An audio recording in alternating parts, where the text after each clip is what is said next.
Hello hello, एक minute, हारन में से ठुगल साउंडवा कम बोलत बा। मॉनिटर मॉनिटर गेन खोली फिर मास्टर तन रुका, ऊपर वाला तनी बनवा ली। हेलो हेलो, सादा करके हेलो हेलो चेक सादा बा, गेन खोली gain.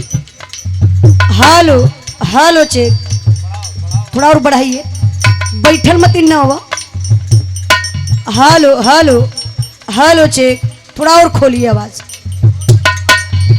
Hello hello hello, machine से देख लो, मशीन से फुल बा, मशीन तो इतना बढ़िया रखले हुआ, मशीन इनकर बढ़िया बा, लेकिन चलाए नहीं पावत हूँ। तब का तू जाके चलावे लगा? अरे हम चलाए तो इनकर खुली जात, मशीनिया यहाँ पर चलावे ला ना। हाँ चलावन तो यही ना रहे, तेरे बाबुओ चलावन एक दिन। ओ, हाथ लगत गड़बड़ा गल, बुढ़ऊ खोजत है। मशीनिया बढ़िया बा, हाँ लेकिन एक कमी है इनके मशीन में। कौन कमी यार? रात भर अंगुरिया फरल इनके मशीन के। अच्छा तो के अंगूरी से ना सेट करी है, तब कहो के चप्पल जूता से सेट करी है। हाँ ज्यादा ऐठियल ढील हो जाए। दिखाओ भैया, थोड़ा से मत टोन और बना दम, तनी दूरी बना ली तो बढ़िया बोले। हेलो, इनकर जैसे बोलत, इनकर बढ़िया बोलत है वो ले नहीं का भाई। दिखावा हेलो हेलो हेलो, चला अच्छा यही पे छोड़ दिया। अच्छा मतलब तोर मशीनियों ना कुछ सुनल चाहे, मशीन इनका बढ़िया बा। आओ बैठे बजा के तो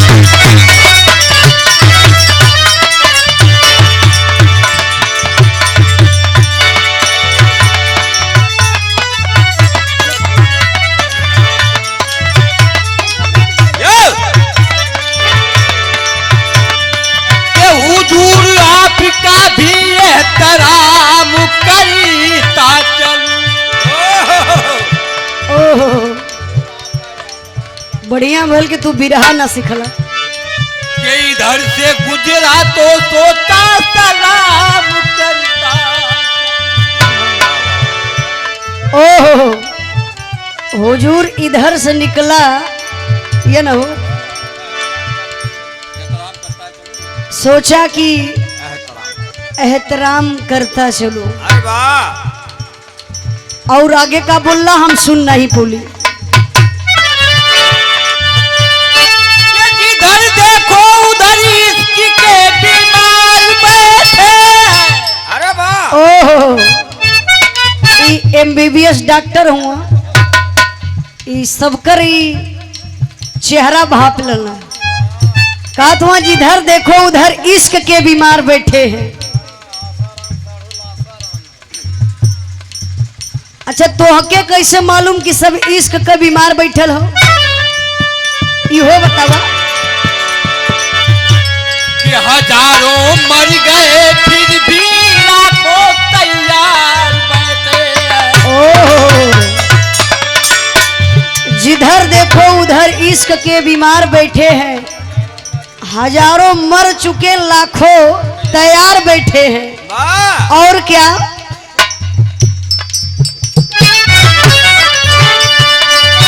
कि गोर बदन गदराइल दहिया। गोर बदन गदराइल दहिया। बारे मास्टर साहब आग लगा दे लू पानी में। आग लगा देलू पानी में। अब हमरे बर्दाश्त ना होता करे करे आगे कुछ बोलबा तो तोर कुल भंडा में खोल दे। चलो छुपौले इला तब ले ठीक हो, आवाज झटके में बजा के।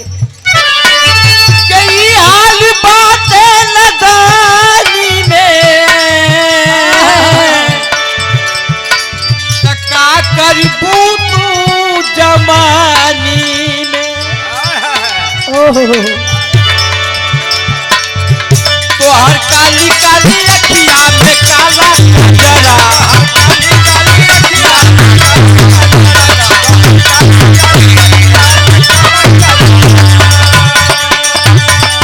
काला कजरा ये गोरी काला कजरा काला कजरा ये गोरी काला कजरा काली कजरा में सोके गोरी हो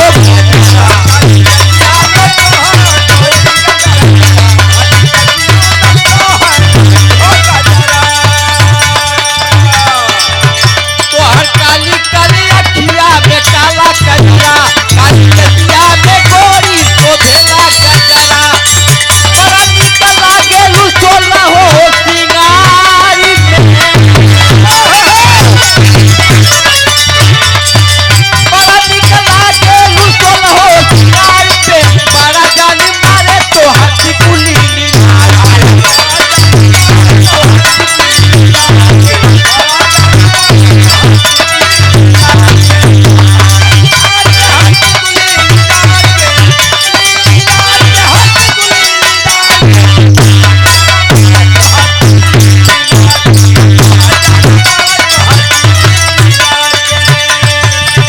मारा कहवा कजरवा जान मारता जान मारता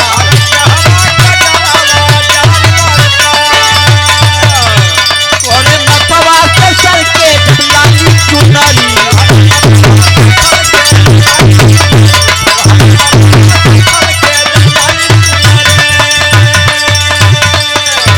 बड़ा करे ले बवाल है नाची के मुनरी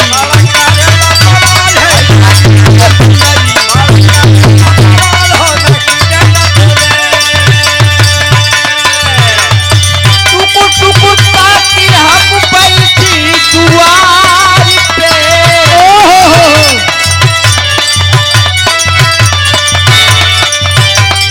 इतना श्रृंगार काहे करे लुकुआर पे इतना श्रृंगार काहे करे लुकुआर पे बड़ा निकल के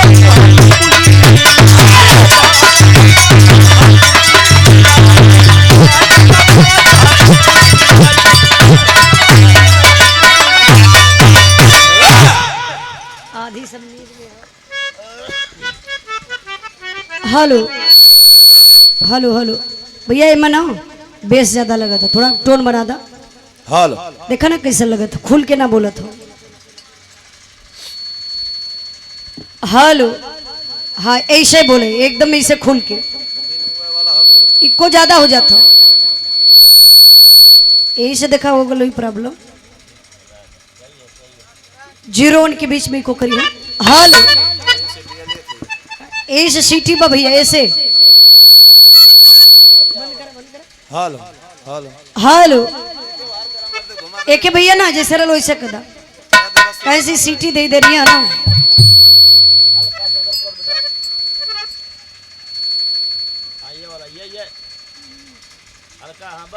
hello hello hello check hello एक गेट खोली आवाज खोल के रहे। Hello hello check hello hello hello hello भैया हारन बोला था कि नहीं? ना बोला था। साउंडवा बंद करी देखी तब पता चली। देखी हेलो हेलो हेलो देखा बंद है।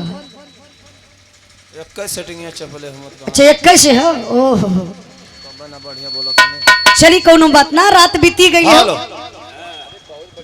बढ़िया बोलत हो जाला कबो सेटिंग वोटिंग या हर बार भाई मंडियत हो।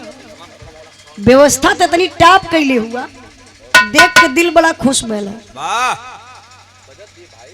और बढ़िया बोलत भी हो।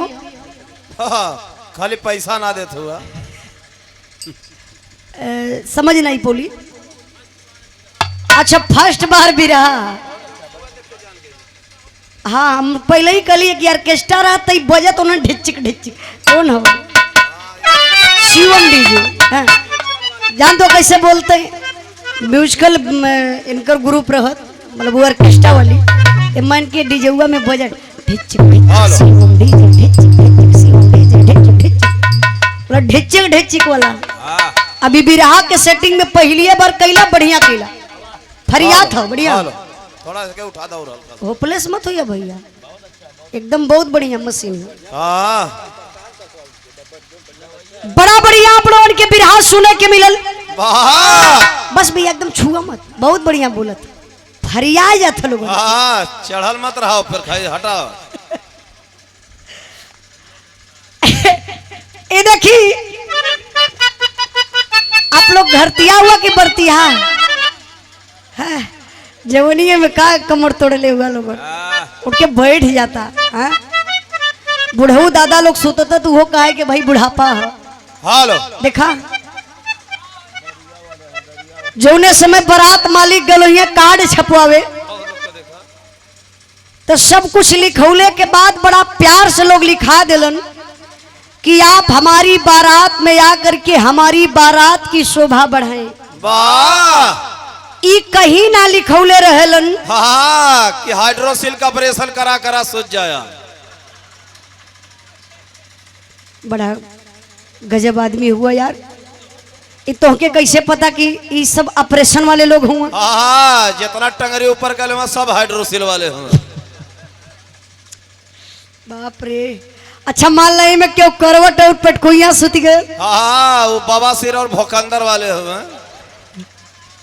दवाई सरकार का हमारे इनसे हार ये भैया दो चार ठे हरो आगल हो रोगी नहीं आप लोग आराम कला ऐसा दिन ना मिले बढ़िया देखा घरात मालिक कितना बढ़िया व्यवस्था कैले हुआ लेकिन ये सब बाराती बिगाड़ देते हूँ के गद्दा मिलल रजाई मिलल नीचे भी गद्दा बिछावल अब का चाहिए ओहो तो पैसवे कायल है ना अब ओहो के तारब जरूरी बा अब उतर गई भोरहारी हो गई है ना।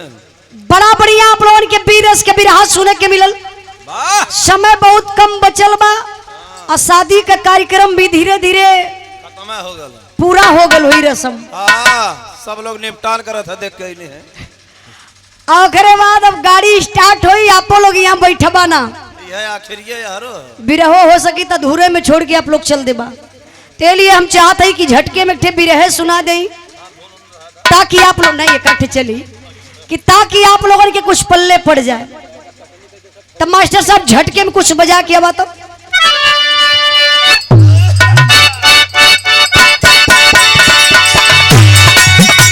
क्या बात है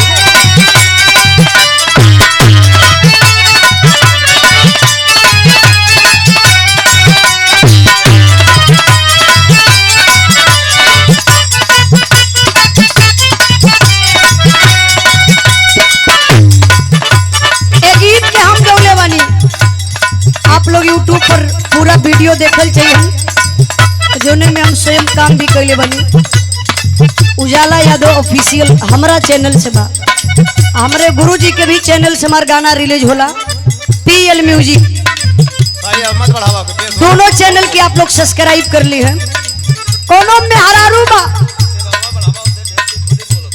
दिन में बेचारी कटनी कैले बा रात के घरे खटनी कैले बा खाना बनौलस परिवार के खियौलस पियौलस 10 बजे सुतल बा भोरवे में 4 बजे फिर काटे चल गई।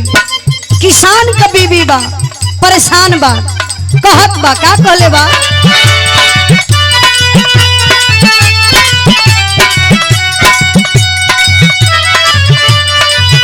खटनी में देला डबल खटनी कराई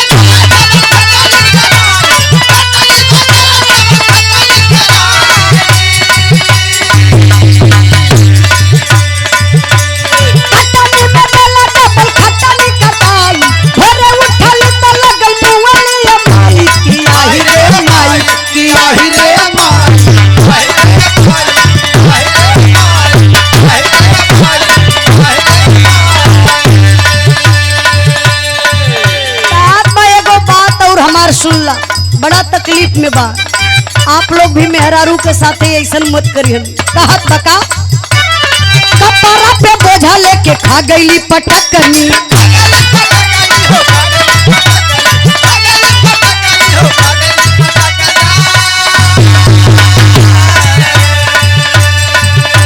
नून मत चटनी पे होई नहीं चटनी।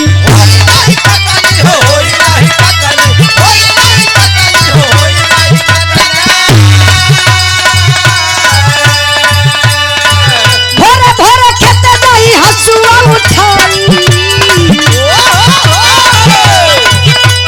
भोरे भोरे खेते जाई हसुआ उठाई। सरसों कटे में गई दहिया छिलाई। किया ही रे माई, किया ही रे माई।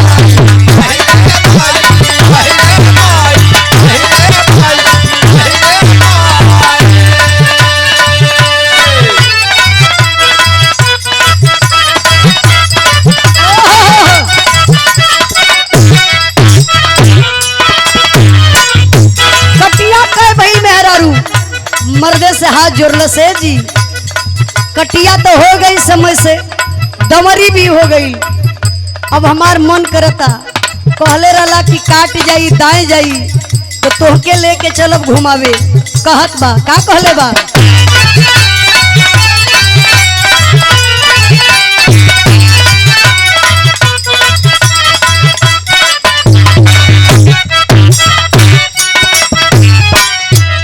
इहे कहत बा मेहरारू काहे करावत बड़ा सिपारा।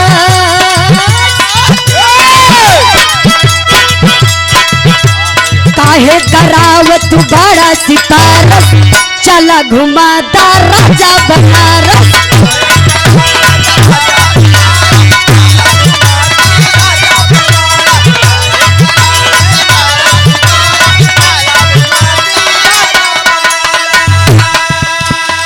एकदम मर्द न लगन का टूटल शरीर तुरंत तमतमा के खड़ा हो गल। मेहरारू के देखा मानत बा। बबलू भैया मेहरारू से प्यार करत रहल मनई। जैसे हमारे मास्टर साहब भी प्यार करल दिल का दरवाजा खोल के। अब भाई हारमोनियम बजाए के घरे जइहन इनकर मेहरारू इनके देखते इतना खुश होई, इतना खुश होई कहीं आई गई ना हमार करियऊ। आई तो गई ना हमार करियऊ। तो पहले पूछिए कैसे बिरहा रहल तो कहीं रहला जेंस तू ना जनबू है बात कर रहला। अच्छा बिरहा ठीक ठाक भइल ना? हाँ हाँ बढ़िया से भइल। तिनकर मेहरारू का कही पहला में जाता इनके भारी अकबारी पहले पकड़ी। पकड़ के करंट छुआई पहले। और करे बाद धीरे धीरे का करी बड़ी चलाक मेहरारू इनके जेबवा में धीरे से हथवा डाल ले। एक दिन बाद फटल जेबा वाला पहन के चली आल रहन। तो हाँ कैसे पता? हाल हाल गड्डी है पूरी। पागल कुछ गलत ना बोलत हुआ। ऐसा है जब वो थैलिया में हटवा डल्लस न। पकड़ को हम टोवत हो। देखिए हाउ कि गायब कैले हो का वह 500 वाली नोटिया। तो ऐसे फरिया के बोला नहीं तब बस सब लोग गलत समझी। मेहरारू के इनके 500 वाली नोट पसंदी हो तो वही में टोई। अच्छा कितनी बड़ी वो चलाक मेहरारू 500 वाली निकाल के धीरे से ब्लाउज ऑफ इंडिया में मतलब वहां से पॉकेट भी ना मराई।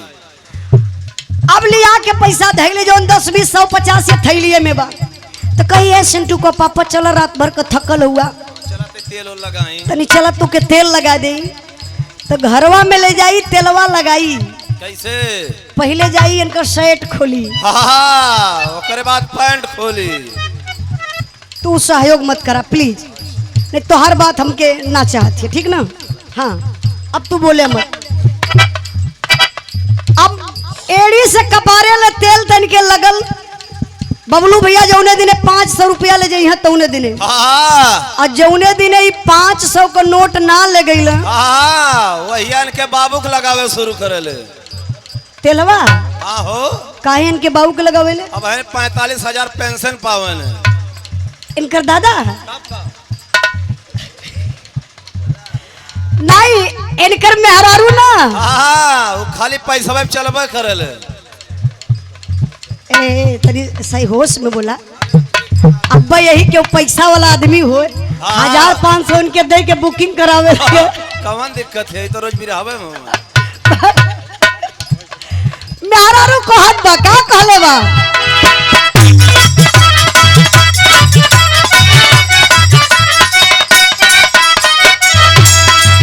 काहे करावत बड़ा सिपारा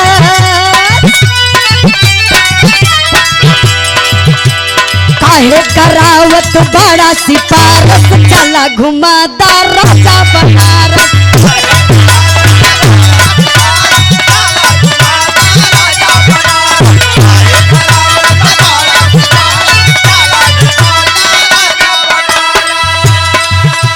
मरद कलश तेरी तनिको ना बा तनी हमार बतिया सुना कैला मेकअप पहिल चूना कैला मेकअप पहिल चूना चल के रेडी बफर चूना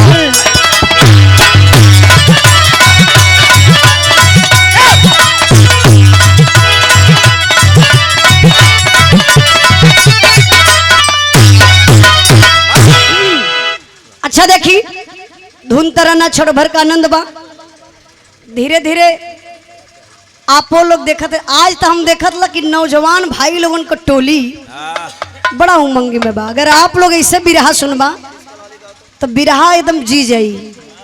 हाई उमरिया तनी खतरनाक होले बबलू भैया ये ऑर्केस्ट्रा पे खाली टूटैले लेकिन आप लोग सम्मानित घर से हैं सम्मानित व्यक्ति हैं।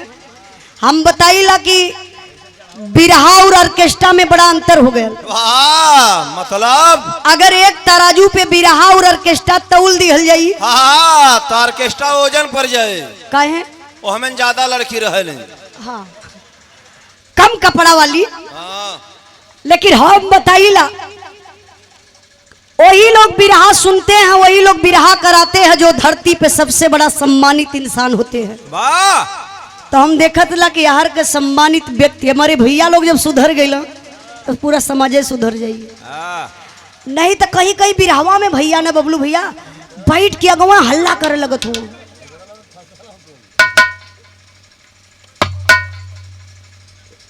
का कहत हो टोपी वाला भैया। अच्छा देखी टाइम भी कम हो बतैली समाजवादी गीत भी सुन हमरे चचा दादा लोग इधर मूडे बना के बैठल हो गुजलवा बिरहा गाई देखा टाइम तो ना है लेकिन गाई आप लोगों ने का प्यार जात हो का भैया बैठा भैया बहन तो मरियो ना हो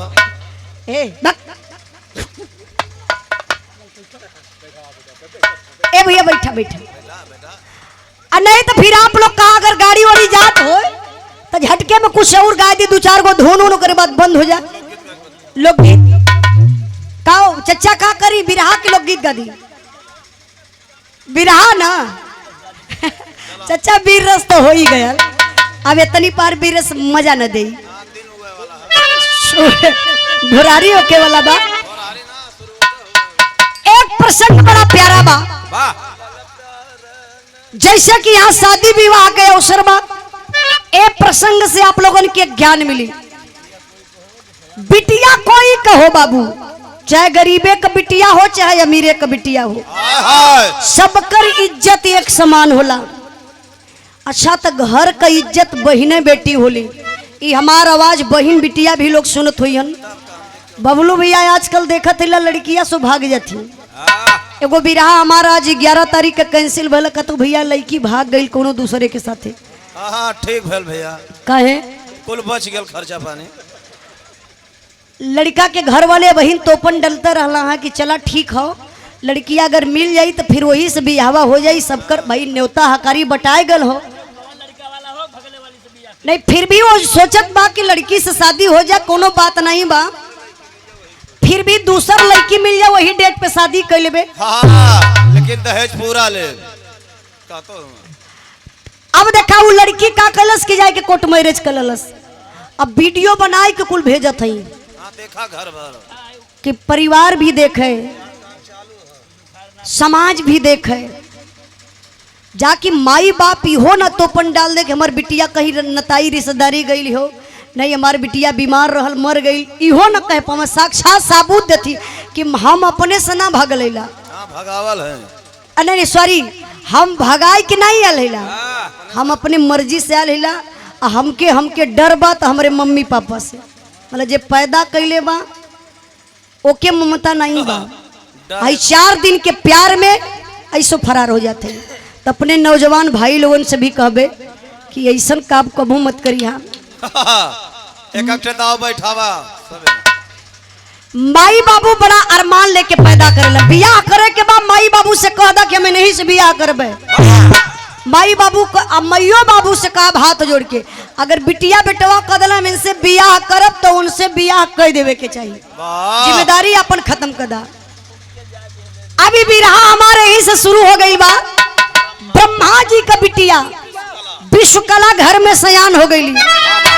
ब्रह्मा जी बियाह कैलन, एकदम शॉर्ट में कहानी रही, अब मजेदार कहानी। बियाह कैलन विश्वकला जी से, सॉरी विश्वकला का बियाह विश्वकर्मा भगवान से कैलन। सदिया हो गई, धीरे धीरे 4-6 दिन बीतल हो, मौज मस्ती चलत बा। 1-2 महीना बीत गल। अब 1-2 महीना बीत गल तो एक दिन राती का टाइम हो, विश्वकला अपने पति का पैर ऐसे दबावत हई और ओकरे बाद अपने पति देव मतलब विश्वकर्मा भगवान से एक बात पूछ रही। वो बतिया का पूछत ही गीत लगल मास्टर।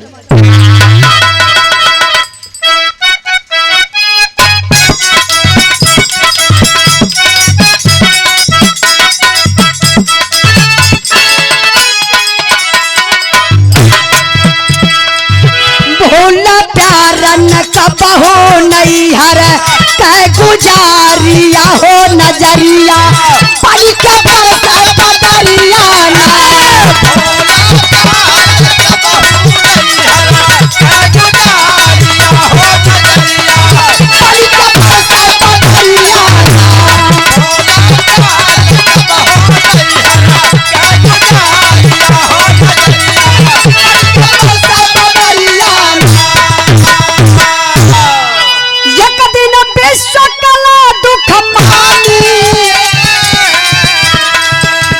विश्वकर्मा से बानी सैया बजाओ चक्र बना के कहला विष्णु इंद्र के जाके हमारे भाई बाप का कैला नाकदारिया हो नजरिया परी के परसरिया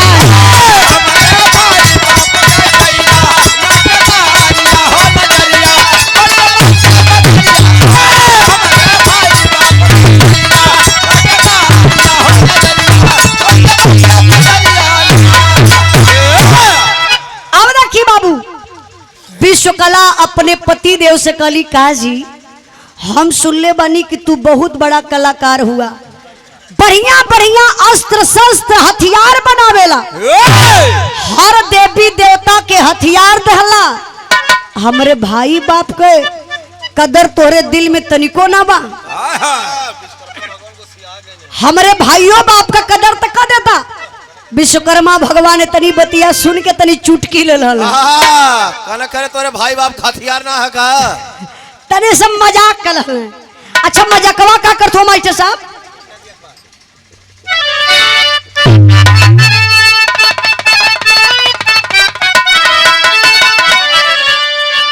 नारी का ताना बेधा जिगरू में, नारी का ताना बेधा जिगर में लागे जहरवा के धार बतिया।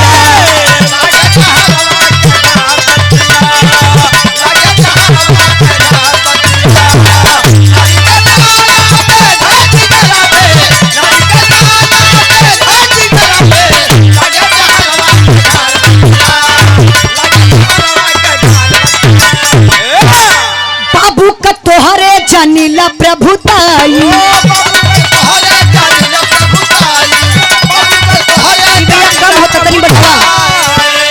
चुगला हुआ हो नारद तोहरो भाई।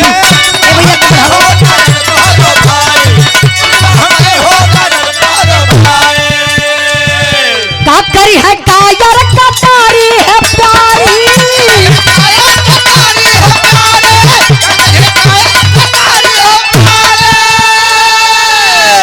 बोला जनी से खी बघार बतिया। ए भैया ई फिर बैठत हो का मन को रोज भी रहा थोड़ा दिक्कत हो जाए। पहले जे ई वजिया ना बैठ जाता थोड़ा से के खोल देवल के लिए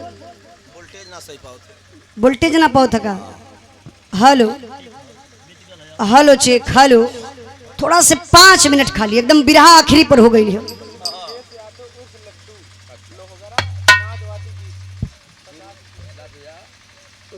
का नमो बतलो भैया। अच्छा दुर्गेश यादव उर्फ लड्डू लोहगरा के धरती से इस समाजवादी गीत गावे बदे दलन। देखा कहे के ना चाहिए। पंचमलाल यादव पनासा के धरती से 100 रुपए का पुरस्कार देकर के सम्मान किए। बहुत बहुत प्रणाम। कलाकार तो पगलाए गल खाली खाली मंत्री बने के चक्कर में कलाकार पगलाए गई जहाँ गई समाजवादी गौल आ इतना उल्टा पलटा गौलन वो नहीं बताई। इतना उल्टा पलटा गावे शुरू कैलन कि जो समाजे है उखड़ गए। प्रचार में कुछ ही बात ना बताओ गवैया को। अगर अच्छी देखा हम कहिला कि अगर हम समझाने में ना असफल हो जाते हैं क्यों? वो बहकाने में सफल हो जाते हैं और वो बहकाने में सफल हो जाते हैं। गौर करिएगा। अब यहाँ हम नहीं का प्रचार करब। कितना जने गौले कि सरगी गुदरी लेके जाइ हैं गोरखपुर जाइ हैं जोगी और मोदी जी चाय बनई है यह गवैया गौल। लेकिन अगर कोई कलाकार ये बता दे अखिलेश भैया का पढ़ के घोषणा पत्र हर मंच पर तो शायद ये स्थिति नहीं होती। तो मैं आप लोगों से कहना चाहती हूँ अगर लड़ाई कहीं लड़ना हो तो चाणक्य की नीति अपनाइए। अपनी बात दिल की मत बताइए कि हम क्या करना चाहते हैं। अपना हक मांगिए मत छीन लीजिए। अगर आप चिल्ला रहे हैं अब पता चल गई कि पूरा क्षेत्र जो आप लोगों की उमरिया का इतना हुरदंग कैले कि हमें नौकरी मिलेगी और हम चलेंगे समाजवादी को वोट देंगे। जान तो का भैया हम देखली ट्रेन से ही इलाहाबाद से बैठ के लोग जात रहा। अब बीजेपी वाला का कल भैया गमछा वाला तो समझिए देखा। अच्छा कोनो बात नहीं बा। हम पहले ही कहली कि राजनीतिक मंच नहीं है। देखा बीजेपी वाले का कैलन ओटा लिस्टिया में से नमो कटा दल ला भर्ती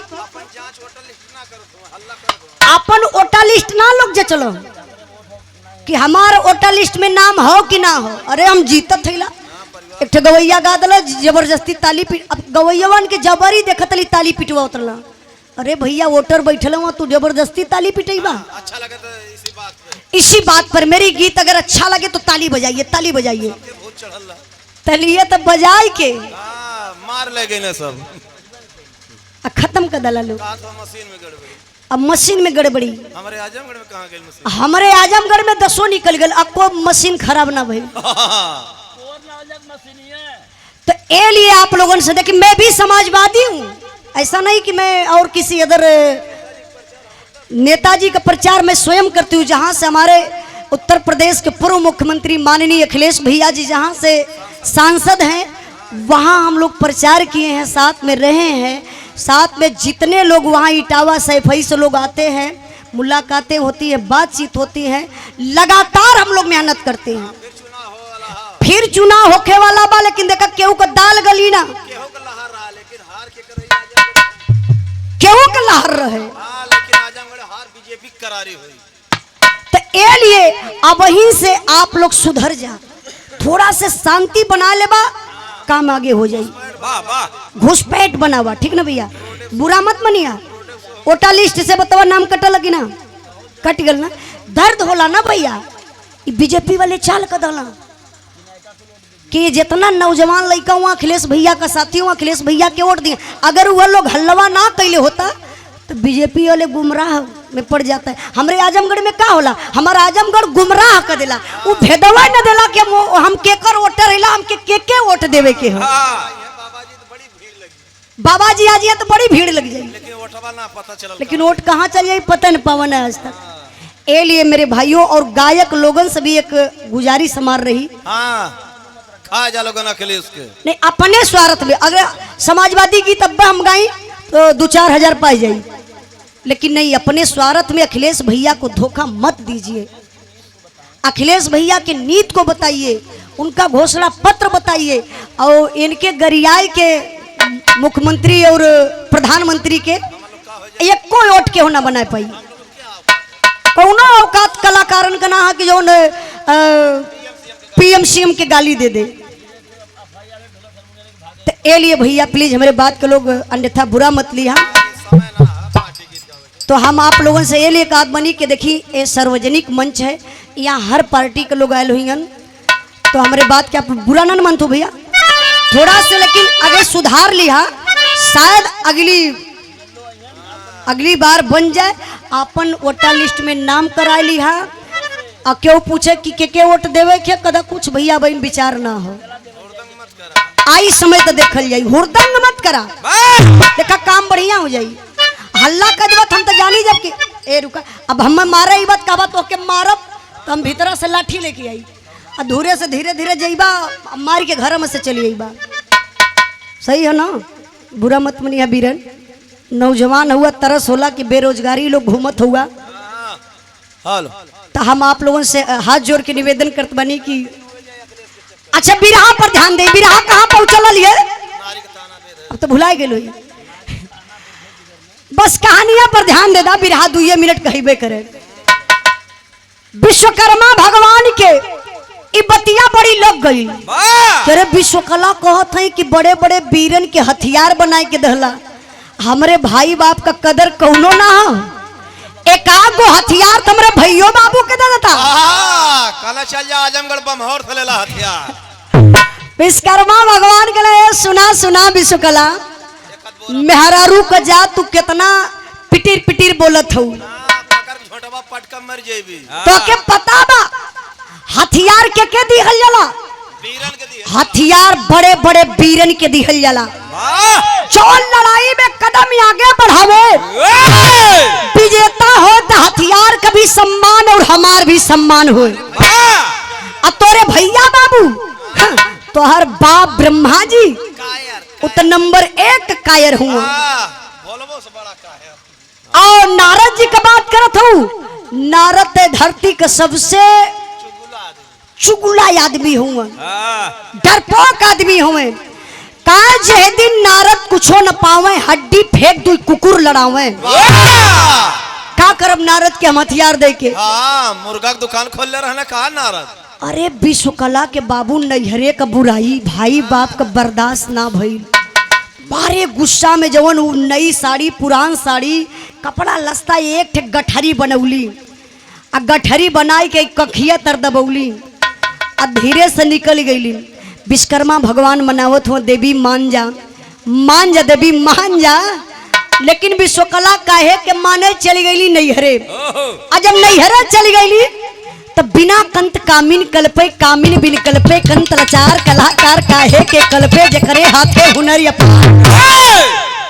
विश्वकर्मा भगवान कल मेहरारू का जाति, तू चल गईलू कुहाई के नैहरे तक, हम मरद हैला का हमें मेहरारू ना मिली है, ऐसे ही जिंदगी बिताई ले, लेकिन तुहके आने बदे ना जाई, अना तो हर चिरौरी करबे।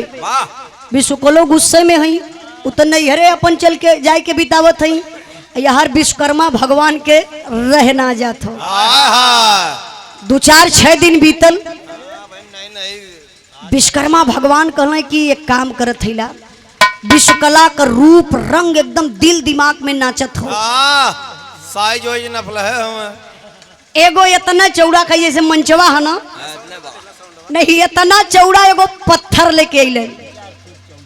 अब विश्वकर्मा भगवान धई के पत्थरा के छीनी हथौड़ी लेके गढ़े लगलन, गढ़त गढ़त गढ़त गढ़त गढ़त गढ़त एकदम सेम टू सेम विश्वकला का रूप तैयार कर दहलन। वाह जैसे विश्वकला का ओठ रहल भैया न वैसे खूब मास्टर साहब बढ़िया कर रच के ओठ बनौलन। आम के फांकी नियर आँख का डिजाइन रहल। वाह लंबी लंबी नकली केस नकली बाल लगौलो। अब 2 अक्टूबर भी तैयार कैने।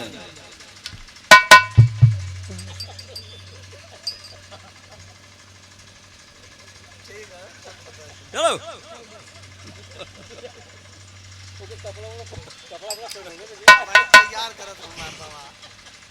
पागल कहीं का कब हम शिक्षा देथिला। अरे हम तो शिक्षा देथिला 2 अक्टूबर छुट्टी होले। छिनरन का सरदार हुआ।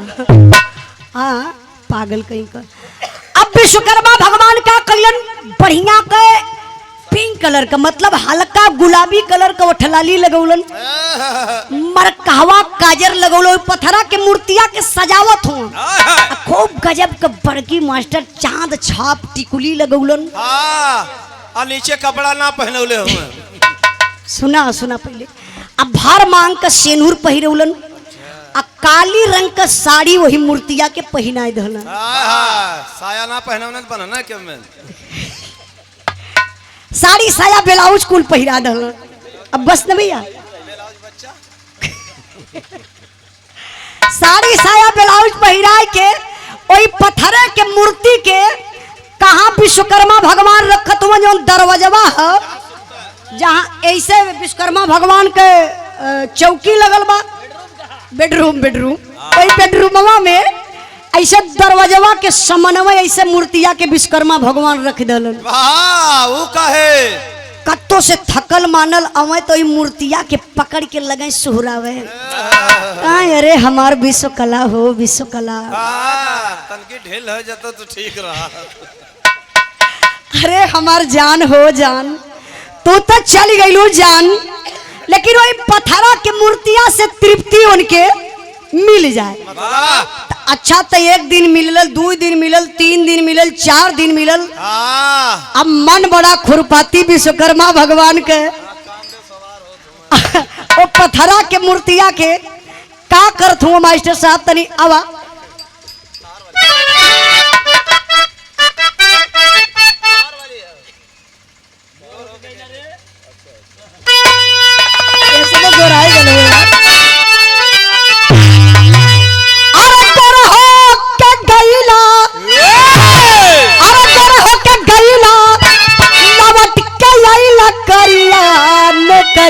पिया छोड़ी दा अरे नौकरिया पिया छोड़ी दा चली जाया कोई लरिया पिया छोड़ी दा।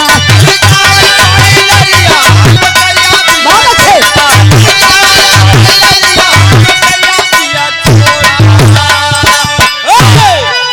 यार पत्थरा न पहचान यार पत्थरा न पहचान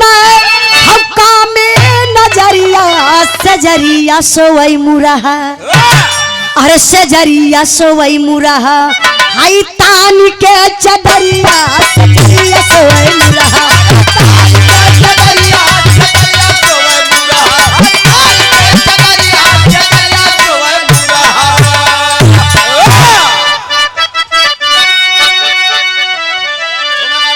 विश्वकर्मा भगवान का कैलन।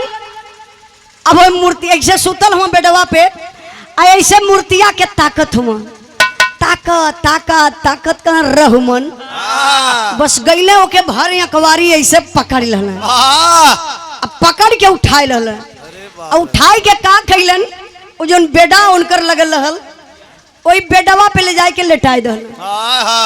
और लेटौले के बाद विश्वकर्मा भगवान वही टांग में टांग फंसा के सुतल। अच्छा गए लाला का नहीं अनुभव लगावत है जब उठा लेकिन तो अब वही बेड पे लटौले हुआ लटाई के करत का हुआ मास्टर। अरे झूमे बार बार धाई के बाह में मूर्तिया अब पल भर न बिसरैल नारी के सुरतिया पल भर न बिसरैल नारी के सुरतिया, पल भर न बिसरैल नारी के सुरतिया। और ब्रह्माज ब्रह्मलोक, और ब्रह्माज ब्रह्मलोक पाए खबरिया सजरिया सोवई मुरहा, अरे तानी के चदरिया सजरिया सोवई मुरहा। अब वही देखा विश्वकर्मा भगवान जब सुबह हो जाए, हाँ, एक बाल्टी पानी लिया के मूर्ति को धो दे, बढ़िया से पत्थरा के मूर्तिया के नहुआ दे, और नहुआ के साड़ी चेंज कर दे, और सड़िया चेंज करके फिर लिया के वही दरवाजा के बगलिया में खड़ा कर दे। अब धीरे धीरे कई दिन ऐसे बीतत है बाबू। अब एक दिन का बात है, जरा गौर करिए। 1 महीना 2 महीना 3 महीना 4 महीना, सुना सुना बतिया हमार तो हर तो मूड लगा था घरे पहुंच गल, नहीं नहीं चल गल। अब देखी 1 दिन 2 दिन 3 दिन बीतल तो विश्वकर्मा भगवान यहाँ तो अपन कार्यक्रम शुरू कैले हम, अपन लड़त हूँ आराम से। अवहर हमके बताए ले बता, हमके गाय ले बता, जो तोहर बात रही इनसे गाड़ी में बतिया लिया। अवहर ब्रह्मा जी सोचत हुआ कि कहो कोई महीना बीत गयल, दामाद जी एको दिन हमारे बिटिया का हालो चाल लेवे ना अलन, आखिर बात का बा। एक काम करी, चली तनी बिटिया के घरे पता लगाई तो। अब देखिए ब्रह्मा जी का करत हो, जरा गौर करिएगा। आए विश्वकर्मा के घर पर दुख मानी, अब मूर्ति पे गिर गए कमंडल का पानी।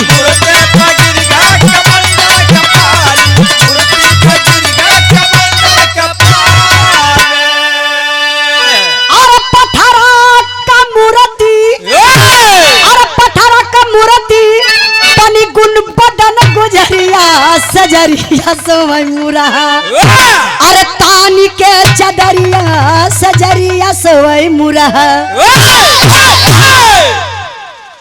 अब बाबू ब्रह्मा जी अइलन अपने बिटिया के घरे हाल चाल लेवे, तो देखत हुए कि विश्वकर्मा भगवान छीनी हथौड़ी लेके अपन हथियार बनावत हुआ। तब ले देखलन कि अरे ई हमारे ससुर जी आखिर ई कैसे आई गईलन। तब ले विश्वकर्मा भगवान उठ के खड़ा हो गईलन, कहले कि एक काम करी, ससुर जी की जय हो, नमस्ते प्रणाम कैलन। हारो देखा मूर्तिया के याद आवत ह खटिया बाबा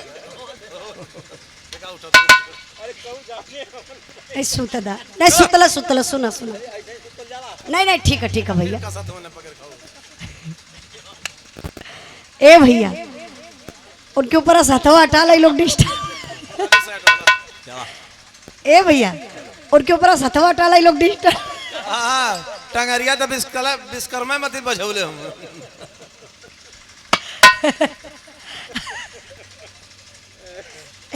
ज्यादा भैया ये लोग डिस्टर्ब होते हुए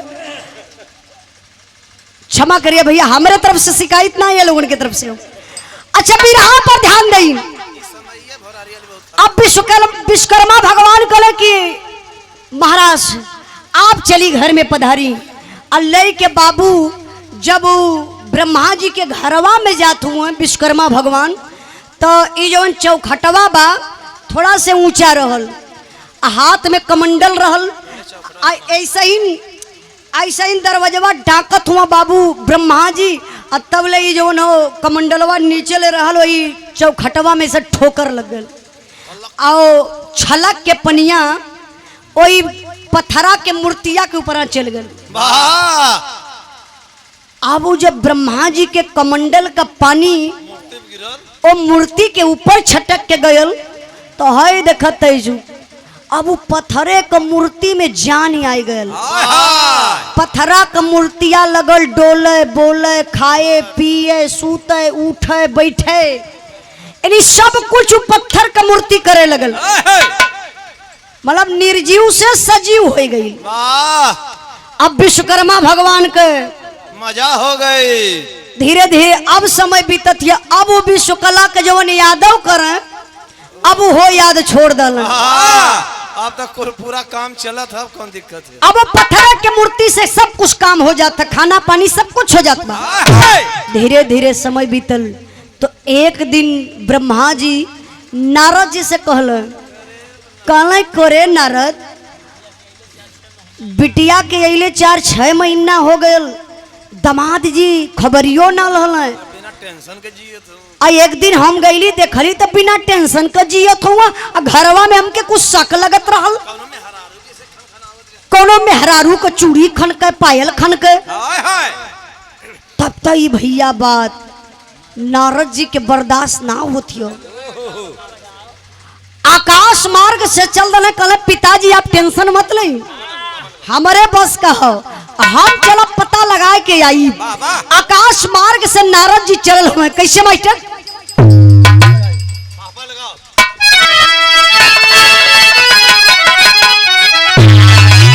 अरे एक दिन पहुंचे विश्वकर्मा क्या राजधानी, नारद ज्ञानी हो बजाते बीड़ा करन चले मेहमानी, नारद ज्ञानी हो।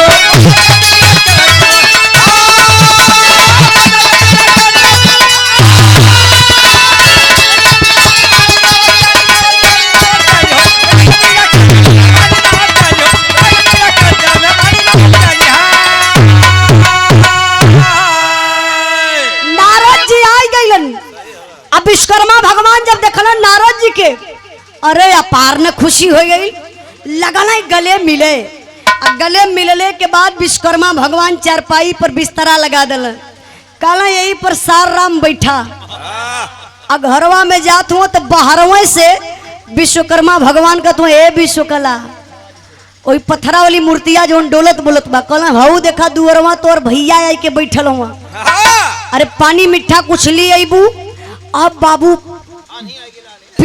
विश्वकला हाथ में मिठा लली पानी लहली। और जब अली नारद जी के सामने तो नारद जी के देखते खोपड़वे उड़ गए।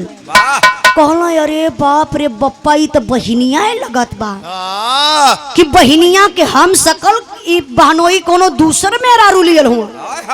अरे देरी न कैले, पानी मिठा अच्छा लगत बा। नारद जी तुरंत जैसा अइले तैसा निकल गईलन, जाय के अपने घरे वही विश्वकला से कहला रे बहिनिया तो लुटाए गेली रे। अरे तू तो लुटाई गईलू ए बहिन। विश्वकला कहली का भल भैया कहे? अरे तू नैहर समारत क्यों? उस सरवा अपने मन के लूटत ह, बानोई दूसर में हरारू लिया के घरे बैठा लला। अरे बाप रे बप्पा अब विश्वकला के खाना पानी अच्छा लगी। जवन कपड़ा लस्ता का गठरी रहल फिर उठौली काखी तर दबौली और चलल है। अली तो भैल का मास्टर आल्हा लगवा।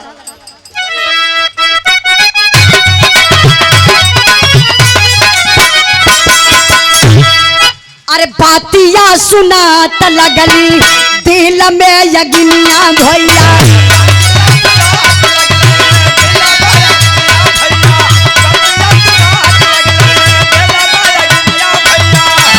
विश्वकला तब सासुरवल में जा, अरे बोली विश्वकला विश्वकर्मा से बचनिया भैया।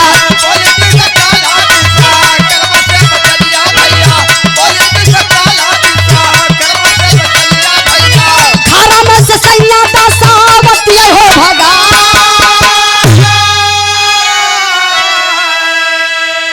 विश्वकला इलिन कली का हो, हम का नैहरे चल गई कुहाई के तो से बर्दाश्त ना भया, दूसर मेहरारू लिया के राखी लाला।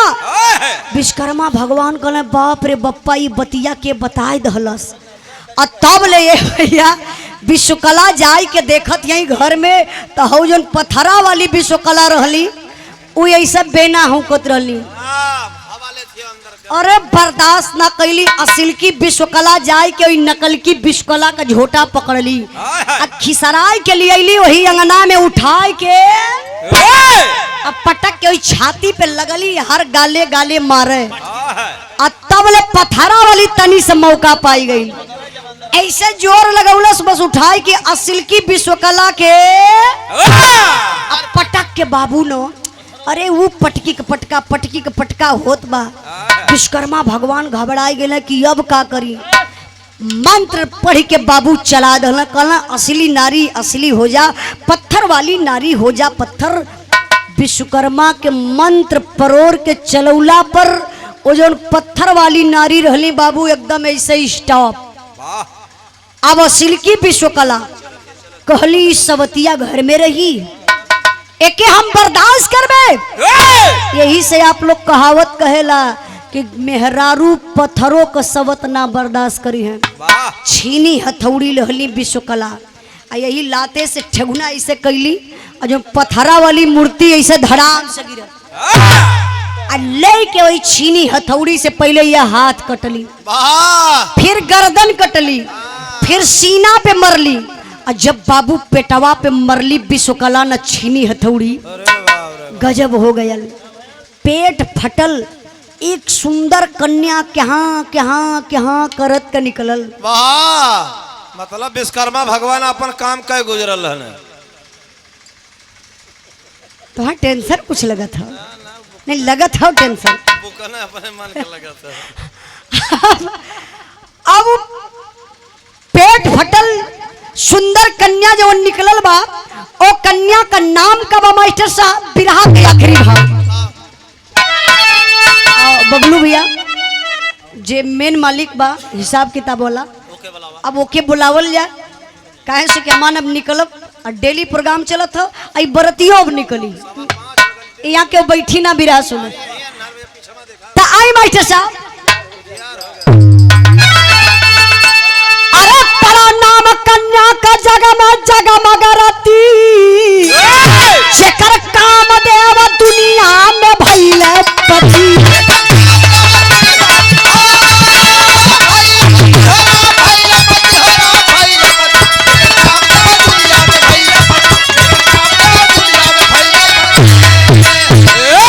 कामदेव से हुआ दोबारा प्राय मास्टर साहब।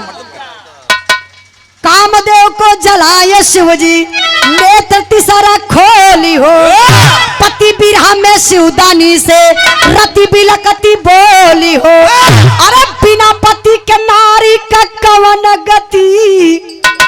गौर करी है बाबू, ओ कन्या का वो लड़की का नाम रति रखल गयल, जौने में वो कन्या का शादी कामदेव से भइल। अच्छा तो कामदेव हर इंसान के अंदर समायल रहलन। जब कामदेव सवार हो जालन तो अच्छे संत महात्मा पुरुष लोगन का भी ईमान डगमगा जाला। देखा है आसाराम बाबू के डगमगा लेके चली गल भीतर। और के राम रहे और चिलमिलानंद और राधे माई बारे तो हार माई। तो देखी कामदेव एक बार बहुत बड़ी गलती कर दहलन, जौने में शिव जी तीसरे नेत्र से जला दहलन। जा करके रति हाथ जोड़ के रोवत हई, शिव जी प्रभु जी दुनिया में जेकर पति ना हुआ ओकर कौन दशा बा, हमरे पति के जी याद आई। शिव जी कहला ये जन्म में ना अगला जन्म में तोरे पति के तो से मुलाकात हुई, तो से बियाह हुई, लेकिन कौने जन्म का जन्म पई है अभी हमार अगला भी रहा बा कि और रति का शादी फिर कैसे भइल बा। इस समय कामदेव इलाहाबाद में घूमत हूं। 1 से 1 रुपए का पुरस्कार हमारे बड़े भैया बबलू यादव जी की तरफ से, जो हमारे धर्म के भैया हैं, बड़े नेक दिल के, बड़े नेक विचार के हैं। बहुत बहुत भैया के प्रणाम। और आप लोगों से एक निवेदन बा कि आप लोग उजाला यादव ऑफिशियल के जरूर सर्च करी हैं। और अभी एक गाना हम और गौले बनी, महुआ गोसाई तो के जरिए से कटाई तोरे रसवई से ना, सैया भइले न से बजवा तोरे रसवई से ना। अच्छा मास्टर कल बजा दे पे तो याद आई गया।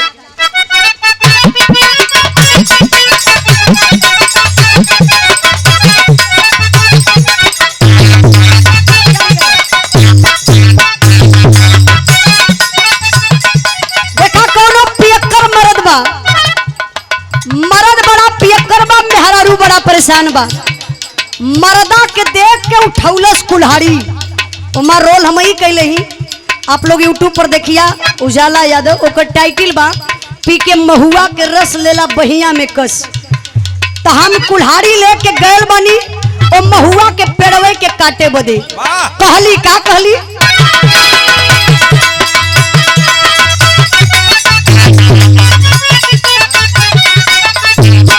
यह कहत बनी महुआ गोसाई तो जरिया से कटाई तोहर रास्ता वैसे ना।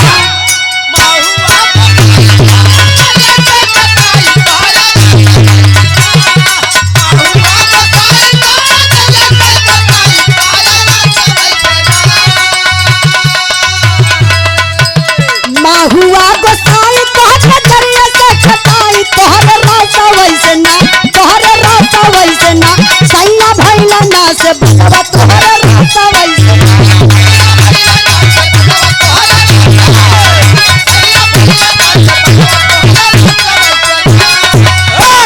तोहरे रस से बनेला दारू चकरा में तू पड़ जाला।